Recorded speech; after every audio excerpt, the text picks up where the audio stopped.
Sanbonani, dumelang, naka libito ke nna Gogo Moyo, and I welcome you to GMTV. I wouldn't be anything that I am without your love and support.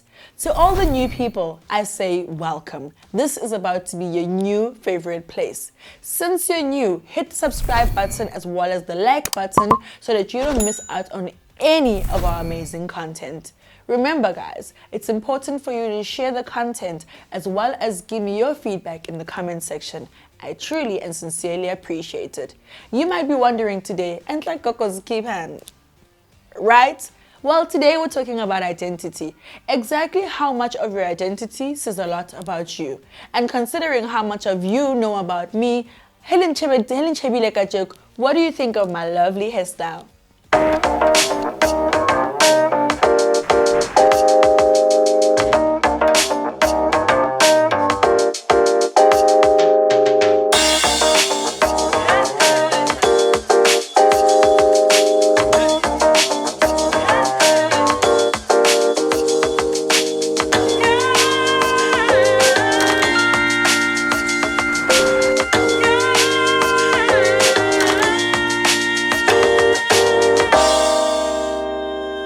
What is an identity?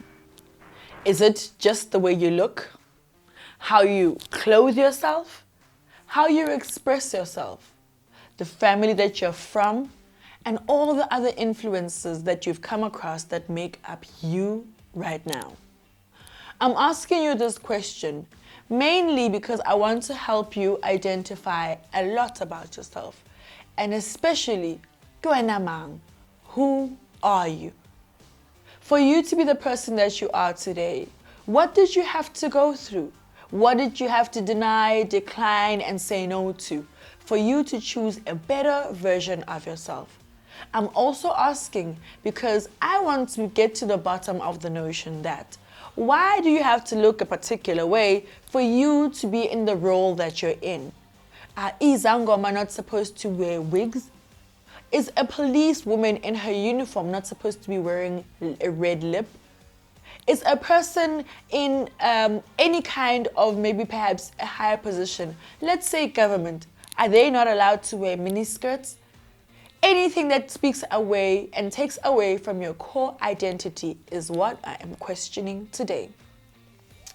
Even with belief, that forms part of your identity, because depending on what you believe is how you're going to dress. Is izangoma not supposed to wear pants?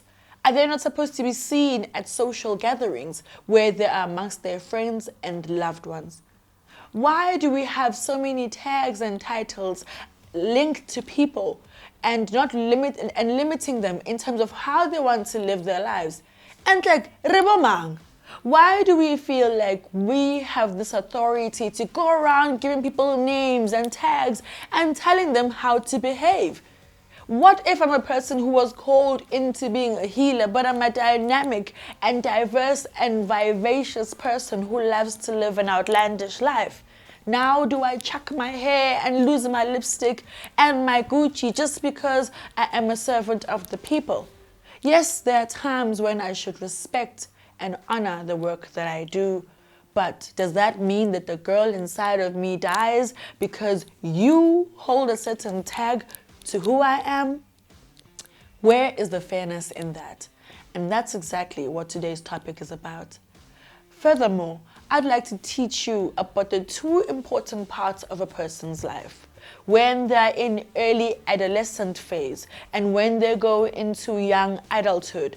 All of these different moments in our lives, they're deep, they're heavy on our spirit, they come with a very big confusion. You don't know whether you want to be cool or not, because when you look at the cool kids, they look like they're having fun, but half of them are knocked up and they're addicted to drugs and alcohol, and they don't seem like they have a great future about themselves. And are you going to isolate yourself and live with the nerds and the guys that sit in the park while playing chess because they seem like they've got their lives figured out? But do they? The earliest struggle we'll ever be faced with is when we are in our early and middle adolescent phase.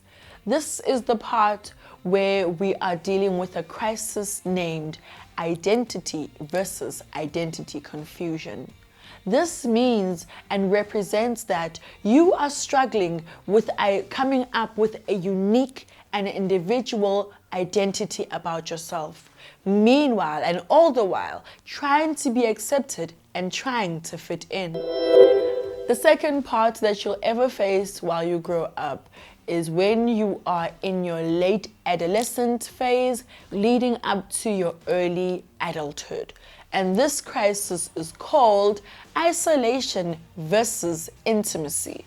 This struggle represents you being unable to identify or distinguish between being able to identify with love, to a point where this is how you receive and give love and support interchangeably.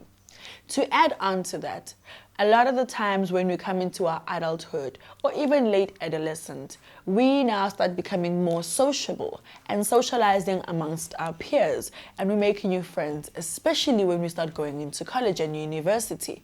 Now, because we have all this freedom from being this locked up child, depending on the household you grew up in, this is the part where you become extremely experimental. But now you don't have a strong sense of identity. You haven't figured out who you are and what makes you you. Now, with a struggle like that and going into an institution like a university, the pressure mounts and you can feel it. To how other people dress themselves, to the type of families that they were raised in and come from.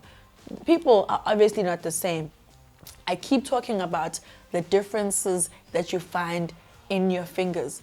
Some are taller, some are shorter, some are thinner, some are fatter. All have the same purpose. They are part of your hand, and each of them are able to help your hand successfully and functionally work to its advantage. Individually, we all serve a certain purpose, right? So going back to isolation versus intimacy. This particular moment comes back to your association with love and support. How you give it and how you receive it. You may find that you're a serial datist,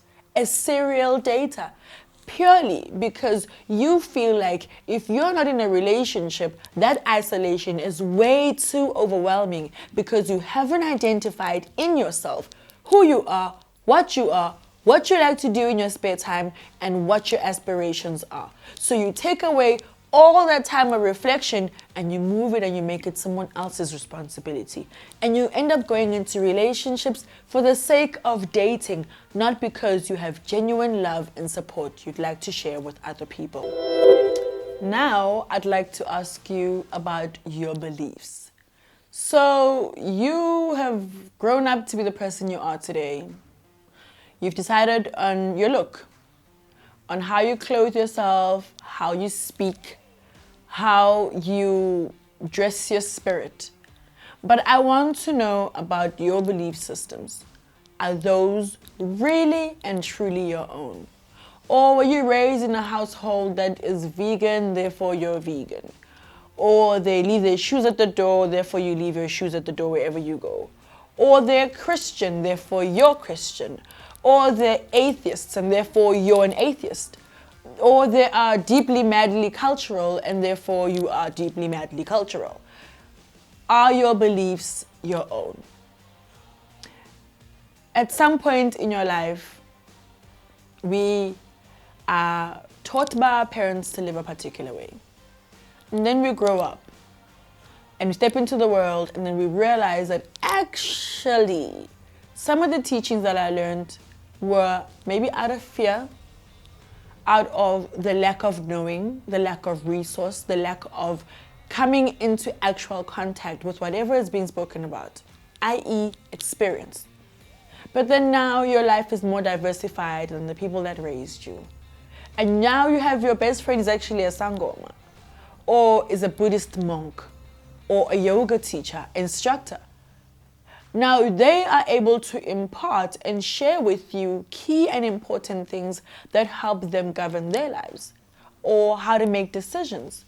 Then you actually start thinking, but I wonder why my mom said I mustn't do that, because this thing actually would help me rather than sway me. But now you're an adult, or now you're growing up. And with that, it allows you an opportunity for you to make your own conclusions. Go out into the world, learn about the different people, about the different identities you come across. Whether from a cultural perspective, or whether in the classrooms you find yourself in, or the cubicles you share. The fact that we are sharing these spaces says that we have a lot in common. That person left their home and their background to come sit at this very desk in this very corporate because they've got aspirations. They want to be things or have titles similar to what you want.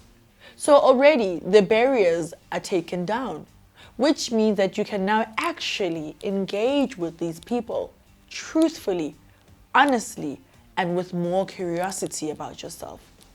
You get to learn so much more about other people, and in turn, you actually have aha moments. Actually, I feel like we have a lot more in common than we not. One other thing I'd like to talk about today is about emotional maturity. If we have emotional maturity, we are able to reflect with ourselves about the things we feel, about the things we experience. Therefore, anytime something or someone presents an opposing thought or a different thought that's new to you, you won't necessarily shut down out of fear of being wrong or fear of not knowing whatever the presented conversation is. That's called EQ. If someone comes and dresses their soul in a different way to how you do, that won't offend you, because you are understanding that everybody has an absolute right to truly reflect and showcase who they are. It's important to also be realizing and continuously work on your self-esteem, because you're going to end up abandoning the person who wants to grow from inside of you, the voice who wants to be heard and known all over the world, specifically and beautifully for who you are, because you don't have the strength to speak on self or for self, because your esteem is so low. The way you view yourself is so low that anytime they say, here's purple lipstick, you're like, yo, that is such a bold color. But it's beautiful. It's beautiful in everyone else but you, right? Because you don't feel like you have the esteem to carry it. What about the big hair with curls? What about that short skirt that shows your long, beautiful, well-toned legs? There's a difference between wanting to respect your self-identity and being afraid to express your self-identity. It's fun to be cool, but it's even better to be you.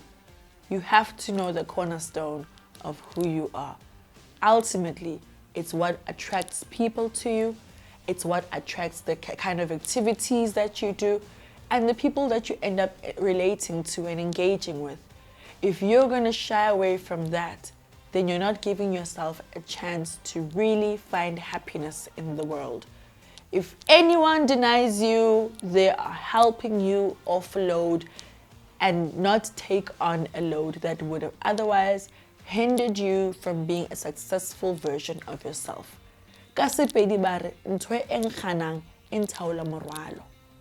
Understand that nothing that does not want you has any good for you. So it's okay. Dust yourself off. Go make new friends. Go incubate, hibernate, and come out a stronger version of yourself. That has been my conversation with you today on identity. Thokozani.